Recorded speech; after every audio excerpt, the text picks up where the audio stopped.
¿Qué tal? ¿Cómo andan? Bueno, en esta ocasión les voy a compartir parte del coloquio final llevado a cabo en la ciudad de La Plata en el año 2017. Dentro del Programa Nacional de Formación Permanente, la PNFP, ¿sí? Yo cursé en ese momento un postítulo en la enseñanza de las ciencias naturales en el nivel secundario y de química, ¿no? Y bueno, básicamente esta es una síntesis de lo trabajado y expuesto en la ciudad de La Plata, ¿sí? Quiero comentarles que, bueno, tuve la colaboración de varios colegas y compañeros, incluso de estudiantes de nivel secundario de diferentes escuelas, para elaborar, digamos, este coloquio final. Y bueno, es una mirada un poco oficialista, ¿no? Del gobierno, digamos, anterior y parte del gobierno actual, ¿no? Así que bueno, van a encontrar un montón de cuestiones ligadas al discurso oficial de la educación, ¿no? Bueno, básicamente lo primero son los núcleos de aprendizaje prioritario, o sea, seleccionados para la secuencia didáctica. Básicamente son los contenidos mínimos que sí o sí tienen que estar. Los materiales y sus transformaciones, el reconocimiento de las reacciones químicas involucradas en el deterioro ambiental, en este caso, las explicaciones e interpretaciones de un fenómeno a partir de lo que se llama modelización, ¿sí? La forma de representar un fenómeno determinado, en este caso unas reacciones químicas. Y por último, la elaboración, análisis de argumentos para justificar ciertas explicaciones científicas y la toma de decisión personal y comunitaria, ¿no?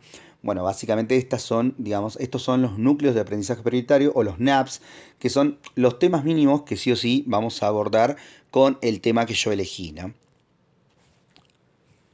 Bueno, para la fundamentación de esta secuencia didáctica de trabajo, ¿no? Me basé en la Ley de Educación Nacional, en el concepto de alfabetización científica, ¿no? O sea, digamos, hoy en día es ineficiente pensar que todos los estudiantes van a estudiar, digamos, algo relacionado con las ciencias naturales. Entonces, bueno, la educación debe preparar no solamente para estudiar o para cuestiones de estudio posteriores, sino para el mundo del trabajo, para analizar cuestiones científicas y demás, ¿sí? Elegí mi tema, digamos, porque dentro de mi tema, ¿sí? Hay cierta pertinencia, gran cantidad de contenidos y tiene una gran finalidad didáctica muy relacionados a los NAPs, ¿sí? Básicamente por eso elegí este tema, el que voy a abordar más adelante. Y bueno, básicamente también para la fundamentación hablé de la ciencia como aquella actividad donde las personas formulan hipótesis, realizan experimentos, comunican ideas, van de un lenguaje simple a un lenguaje más específico, ¿no? Estas son las ideas fundamentales de la fundamentación de mi propuesta de trabajo. Obviamente para armar una secuencia didáctica hay como ciertas etapas, en este caso cuatro, de la autora Neus San Martí, en donde, bueno, uno en cada etapa tiene ciertos objetivos, ciertas actividades, ciertas cuestiones a tener en cuenta, ¿no? En principio vamos a tener en cuenta las ideas previas y las concepciones alternativas que va construyendo el estudiante a medida que va transcurriendo o va transitando, perdón, el nivel secundario. Entonces, en una primera etapa planteamos la situación problema, vamos a recolectar ideas de los estudiantes y vamos a presentar los contenidos que vamos a trabajar, ¿sí? Esa sería la primera etapa. La segunda etapa es cuando ya introducimos en los estudiantes nuevos puntos de vista sobre determinado tema. La tercera etapa se llama estructuración del conocimiento, donde se va afianzando la idea del tema. Y la etapa número 4, las actividades de aplicación y generalización, ¿sí? Que ya sería una etapa más avanzada en donde uno aplica y va a llevar a la práctica, digamos, los contenidos nuevos, la nueva estructuración o estructura de conocimiento, ¿no? Es importante, digamos, que los estudiantes también sepan hacer en ciencia. Entonces acá viene la importancia de las actividades de tipo experimental. Lo bueno que tienen las actividades experimentales es que básicamente promueven la motivación de los estudiantes, promueven habilidades o ciertas habilidades específicas de laboratorio, dan la posibilidad de plantear hipótesis para corroborarlas o enriquecerlas. Eh, digamos, cada estudiante tiene un rol, una tarea específica, hay una distribución de estas tareas y además de eso, digamos, usan instrumentos específicos de laboratorio con las técnicas apropiadas, ¿sí? Todo esto está en un estudio de Luis del Carmen en el año 2000 acerca de las actividades de tipo experimental, ¿sí? Lo que hizo fue rescatar estas ideas y poder introducirlas en la secuencia didáctica. Bien.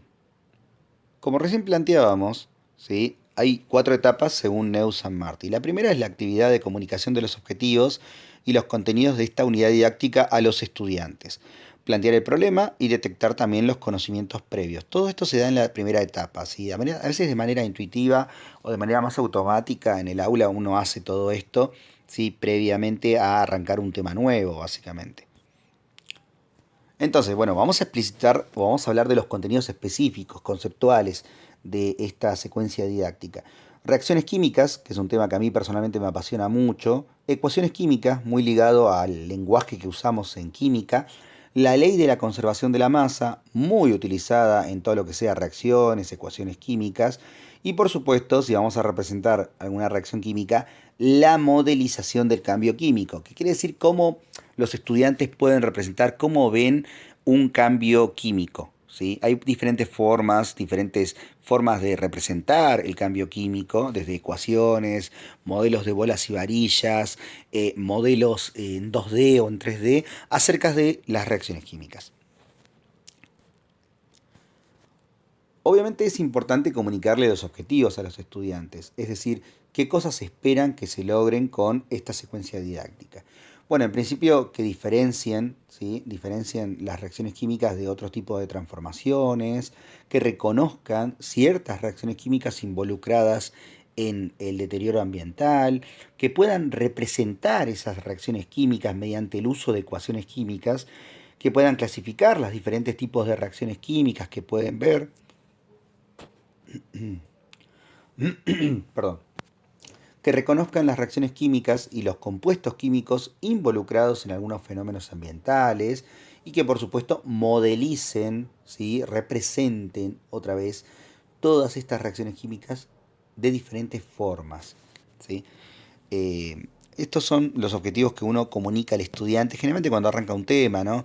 Che, vamos a diferenciar tal cosa, vamos a reconocer tal otra, vamos a clasificar tal cosa, vamos a representar esas reacciones químicas. Estos son los objetivos específicos, lo que se espera que el estudiante logre o aprenda.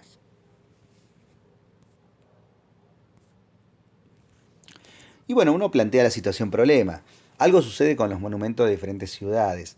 Entonces, en diferentes ciudades, varios monumentos, estatuas, bustos, murales, elaborados con piedra caliza, metal, mármol, se encuentran expuestos al aire libre y cada vez más deteriorados, ¿sí? Este fenómeno preocupa a la población, ya que el mismo se repite en mayor cantidad de países, ¿no? Como Alemania, Italia, España, China y demás. Entonces uno, bueno, empieza a ver este tipo de, digamos, estatuas, diferentes monumentos que van siendo afectados por factores climáticos, diferentes condiciones ambientales como pH, ¿sí? Como pOH, como por ejemplo algún tipo de reacción química entre el material y seguramente algo del aire o algo que está en el ambiente. Entonces, bueno, esta es la situación problema, ¿no? Uno tiene las diferentes estatuas, mármoles, bustos, monumentos, demás, y están siendo deteriorados. Entonces la pregunta es ¿por qué, no? ¿Qué está pasando? ¿Qué los ataca? ¿Qué los hace cambiar tanto de aspecto? Y bueno, entonces le pregunta a los estudiantes si vieron algún fenómeno similar, por qué piensan que las estatuas, monumentos, murales cambian de aspecto y de color. ¿Sí? Entonces uno puede elaborar con todas estas preguntas unas primeras hipótesis. ¿Sí? Puede construir las primeras hipótesis. Bueno, entonces los estudiantes pueden, digamos, llegar a pensar de que tiene que ver con el agua, tiene que ver con el aire, tiene que ver con algún animal por ahí que deja digamos, deja alguna deposición y demás. ¿Sí? Entonces, bueno, cada estudiante puede comentar en voz alta las producciones que hizo, ¿no? Puede comentar cuáles son las primeras hipótesis. Y las posibles respuestas, bueno, son porque se ponen viejos, por la humedad, tiene que ver con el tiempo, porque la gente no cuida los espacios, entre otros, ¿no? Siempre está bueno tener, digamos, en la cabeza, en la mente, en el momento, cuáles podrían ser las respuestas posibles de los estudiantes. Entonces, con esas respuestas posibles, uno puede empezar a guiar, a orientar el aprendizaje hacia donde uno quiere precisamente. En una segunda etapa, como contaba Neus San Martí, vamos a introducir los nuevos puntos de vista. Entonces, bueno, vamos a usar un video, ¿sí? Un recurso digital. Lo bueno que tienen los recursos digitales es que digamos, de tipo video es que uno los puede llevar en un pendrive, en el celular. Hoy en día, digamos, hay televisores con conexiones, digamos, de tipo Bluetooth. Hoy en día se puede conectar un cable HDMI a la computadora y esto es una ventaja gigante. Hoy en día en algunas escuelas hay Wi-Fi, así que bueno, tiene esas ventajas, ¿no? Y con este video que vamos a ver acá, se puede empezar a diferenciar los cambios físicos de los cambios químicos, ¿sí? Es muy importante que los estudiantes, digamos, puedan reconocer los cambios físicos y diferenciarlo de los cambios tipo químicos. Entonces, como necesitamos diferenciar las transformaciones de tipo físicas de las químicas, vemos un video en el cual, digamos, vamos a ver bien marcada la diferencia, en donde, bueno, un cambio físico, digamos, no se ve alterada la composición de la materia, y en un cambio químico sí, en una reacción química se ve modificada, digamos, la composición de las sustancias. No es que desaparecen, no es que mágicamente se transforman en otras, sino que hay toda una reestructuración de los enlaces, hay toda una, digamos, un reordenamiento, ¿sí? De esas sustancias químicas y se van a formar otras totalmente diferentes. Y esa es la idea de la reacción química, en donde una sustancia A se transforma en otra sustancia totalmente diferente después del cambio, no solamente en el aspecto, sino en la composición química. Entonces, por ejemplo, acá hay un ejemplo muy concreto, ¿no? Cortar una hoja de papel, ¿sí? Cortar, triturar, romper, aplastar, doblar, ¿sí? Son ejemplos de cambios físicos. También disolver, cambiar de estado, son ejemplos claros de cambios físicos. Porque solamente cambia el aspecto, la forma, el estado, el tamaño y demás, pero no se forma ninguna sustancia nueva. En cambio, durante un cambio químico como quemar una hoja de papel, la hoja de papel se transforma en otras cosas totalmente diferentes, por ejemplo, en cenizas, monóxido de carbono y demás, ¿sí? En residuos. Entonces cambia la composición química, ¿sí? Se forman sustancias nuevas. No siempre el estudiante entiende esto de esta manera. A veces piensa que disolver una sal en agua es una reacción química, porque desaparece, porque se forma algo nuevo solamente. Y no, hay que explicarle que hay un proceso llamado solvatación, hidratación, donde, digamos, la sal ahora forma parte con el agua de una solución, pero no desapareció, sino que ahora está disuelta. Y eso es importante. Otra cosa que es recontra relevante y re importante es el tema de las ecuaciones químicas.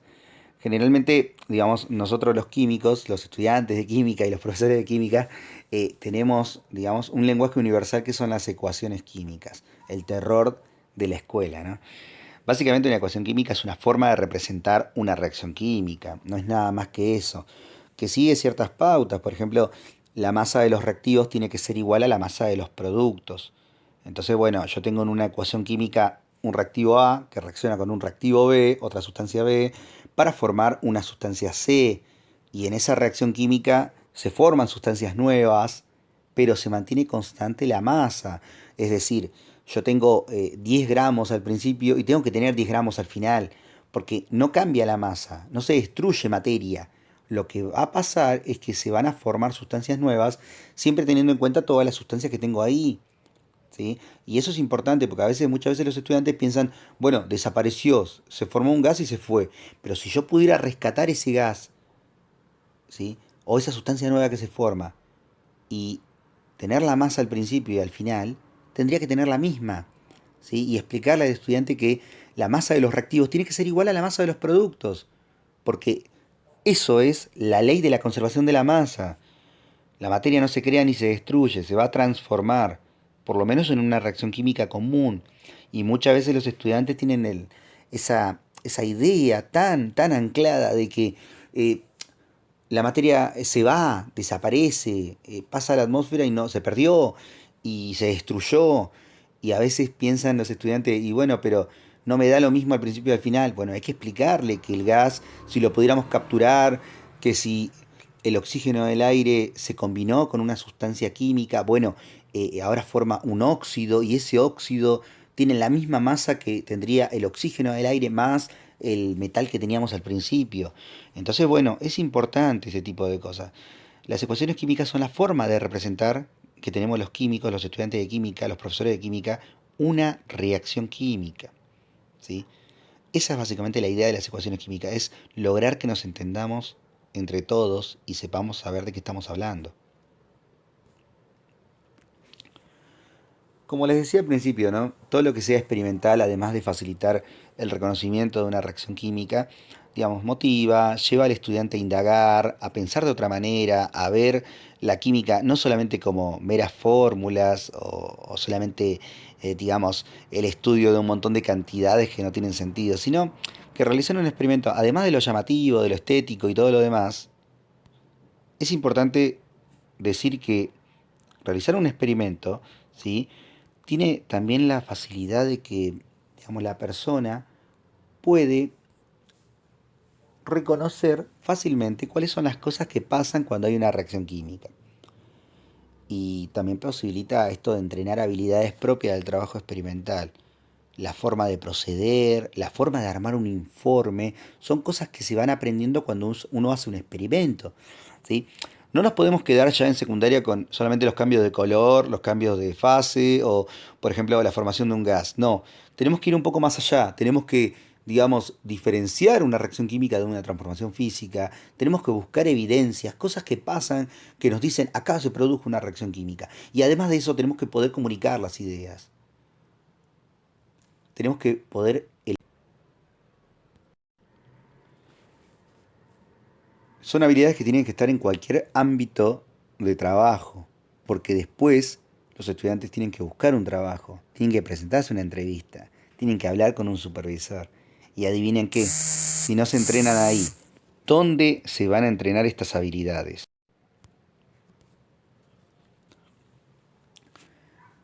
En este video que bueno, ahora está acá, sí, está de manera, digamos, recortada, ¿sí? Lo que hicimos fue realizar un par de reacciones químicas junto a los estudiantes.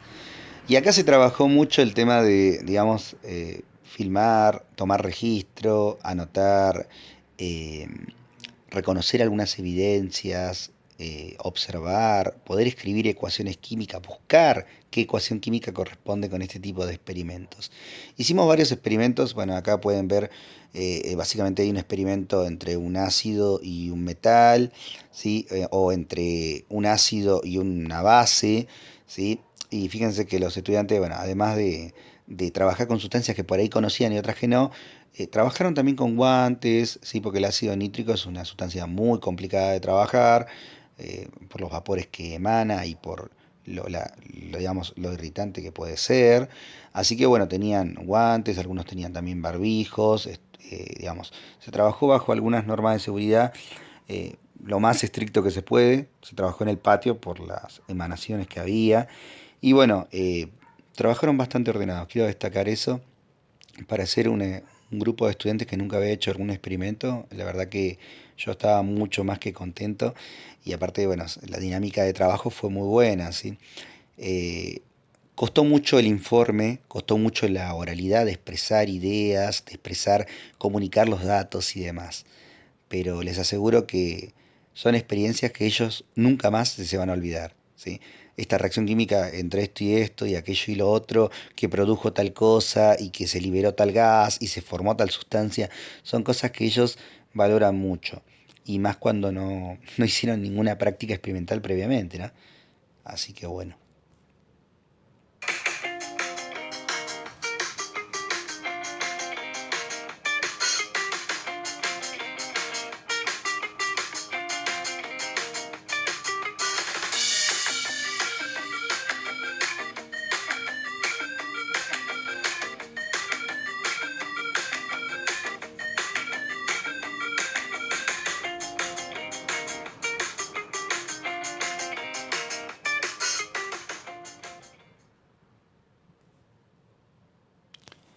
Muy bien.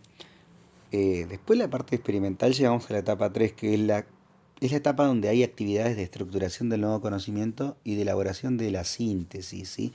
Básicamente lo que hacemos en la etapa 3 es, digamos, indagar nuevos conocimientos, por ejemplo, qué es una reacción química, cómo se diferencia de una transformación física, cuáles son las transformaciones químicas presentes en el fenómeno llamado lluvia ácida, ¿sí?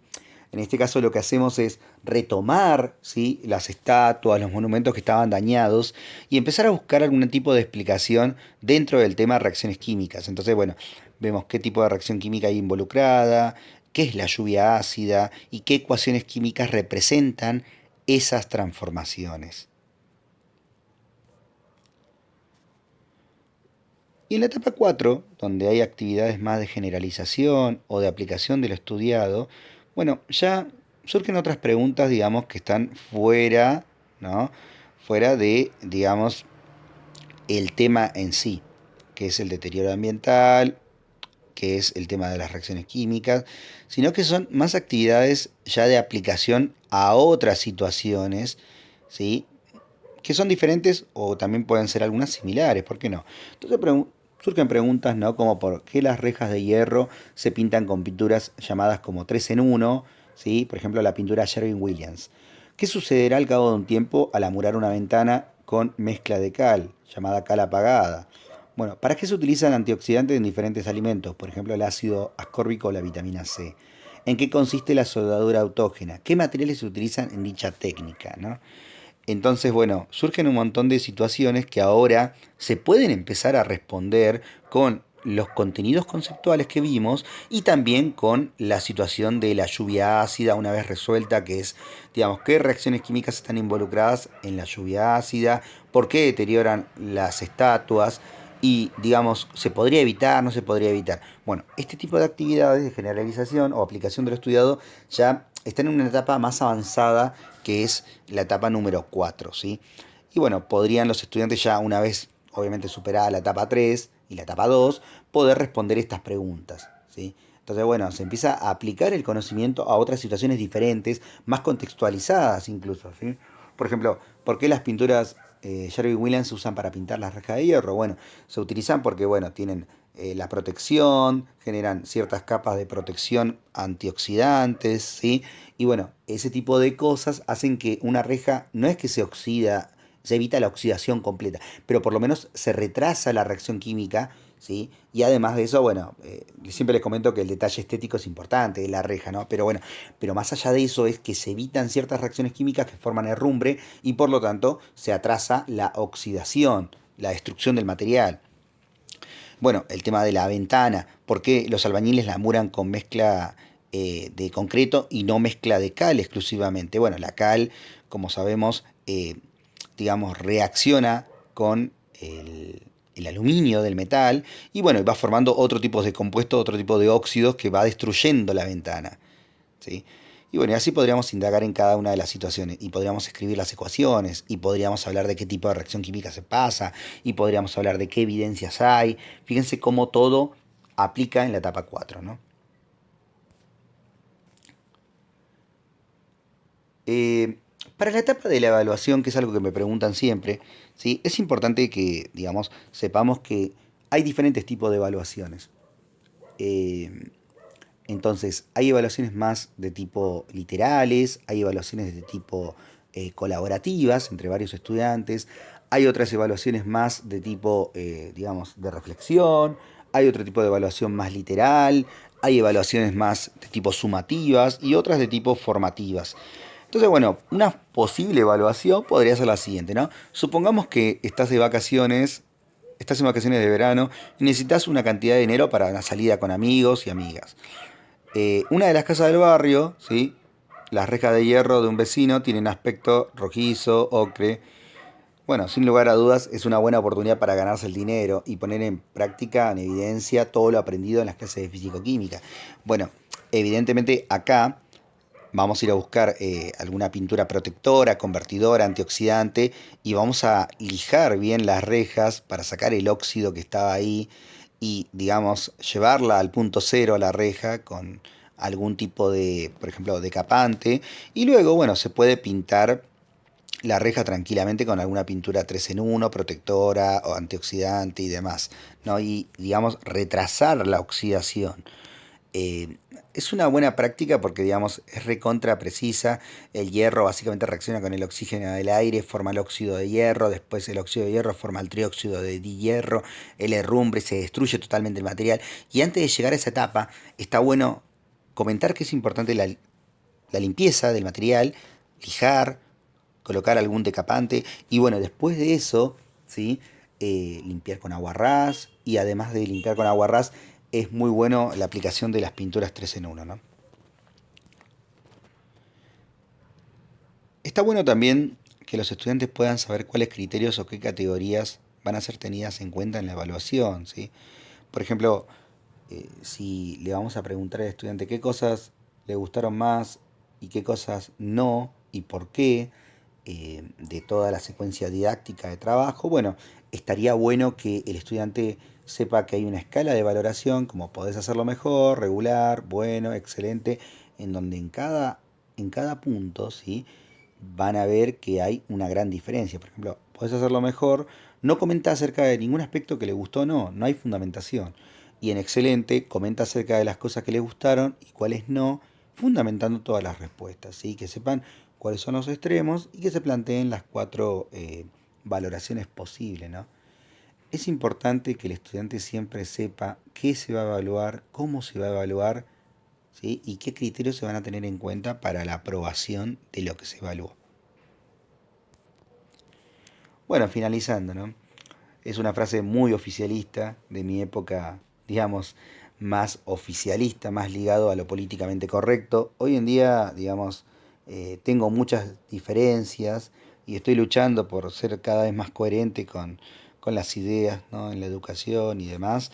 Pero básicamente en ese momento yo planteaba que la enseñanza de la química en los contextos actuales no debe reducirse a la enseñanza de teorías y leyes, ya que de esta manera se transmite una visión de la ciencia para unos pocos, quienes parecerían ser los únicos que tienen el derecho a acceder a este maravilloso mundo de la química, ¿no? Eh, si bien es cierto que, digamos, una química fuera de contexto, descontextualizada, totalmente memorística, no es, digamos, lo mejor que se puede dar en secundaria, ni lo más completo, también es cierto que muchas veces se condena al dictado, se condena a la explicación, se condena de manera negativa a usar el pizarrón y la verdad que no.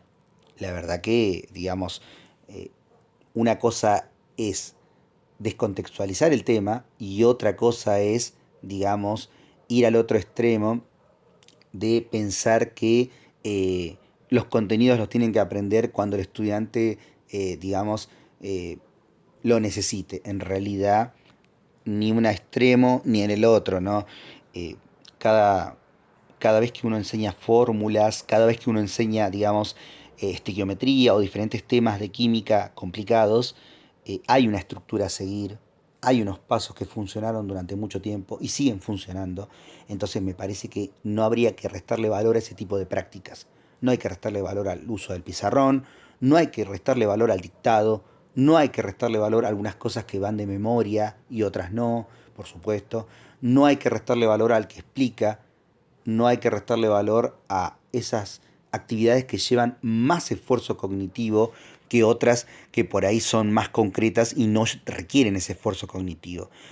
Es importante esto, porque la verdad que hoy en los contextos actuales de trabajo muchas veces se ve con malos ojos a aquellos profesores que realmente trabajan de una manera, digamos, vamos a decirlo así, tradicional, ¿sí? Pero que realmente quieren que los estudiantes aprendan, quieren que realmente los estudiantes sepan determinados contenidos. Y está mal pensar que esos profesores están haciendo mal las cosas, porque esos profesores son los que crearon muy buenos estudiantes en un momento y siguen tratando de luchar entre lo que saben, lo que les falta y el contexto actual que es tan revolucionado para poder enseñarles lo mejor que se pueda algún contenido. Entonces, no me parece de ninguna manera que, digamos, se condene de manera negativa el uso del pizarrón, el dictado, la memoria y tantas otras habilidades que, digamos, lograron que la gente haya avanzado hasta donde llegó. Entonces, bueno, si bien esta frase es políticamente correcta, eh, puede dar a debate, ¿sí? Puede dar a mucho, a libre interpretación también. Y es importante que sepan que química es una ciencia que requiere un mínimo de esfuerzo para aprender. ¿Sí? No es una ciencia para unos pocos, no me parece que es una ciencia que está negada a algunas personas, al contrario, es abierta, es flexible para que uno pueda aprender de diferentes maneras. Hoy en día hay un montón de recursos en internet y diferentes videos y diferentes formas de acceder al conocimiento. Y la verdad que hoy en día, si yo tuviera que estudiar de vuelta, eh, primero que me encantaría seguir estudiando química siempre. Y otra cosa, seguramente aprendería mucho más rápido porque hay muchos recursos en línea. Y bueno, finalmente la bibliografía utilizada. Quiero agradecerles a todos ustedes por la atención. Quiero agradecerle a los colegas que me ayudaron al elaborar esta secuencia didáctica, a las críticas recibidas, a los valores, a todo el cariño recibido por todos los estudiantes cuando uno trabaja sobre estas cosas, a mis tutores de ese momento, del Instituto Nacional de Formación Docente. Y bueno, nada más por ahora. Les mando un abrazo grande y deseo que tengan un gran día.